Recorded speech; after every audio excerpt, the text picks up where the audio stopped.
مين فينا ما وصلش للحظة اللي بتقف فيها قدام المراية وبتسأل هو أنا مين ده؟ أنا خايفة أشوف نسخة مني كلفتني كتير علشان أخلص منها.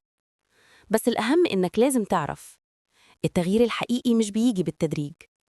التغيير بيجي لما بتقرر تعمل جنازة للنسخة القديمة دي وتقول لها بمنتهى الهدوء شكراً على اللي فات ومع السلامة. الأنا القديمة دي كانت بتتنفس خوف وبتاكل قلق وبتشرب انتظار رضا الناس.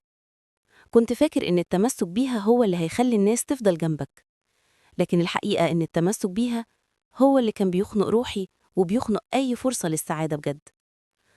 ولما بنقرر ندفن الأنا القديمة، ده معناه إنك بتقول لنفسك أنا آسف لنفسي على كل مرة خنت فيها روحي علشان أرضي غيري. جنازة الأنا القديمة هي أول خطوة في رحلة طويلة اسمها العيش بصدق. لو عايز تعرف الرحلة الكاملة للتحرر من الأنا القديمة وإزاي تبني نسختك الشجاعة خطوة بخطوة، الحلقة الكاملة موجودة دلوقتي على قناة بروفة حياة على اليوتيوب.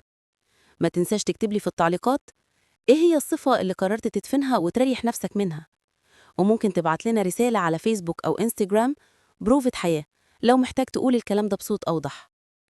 في كل بروفة كلمة وفي كل كلمة حياة. دي كانت بروفة حياة.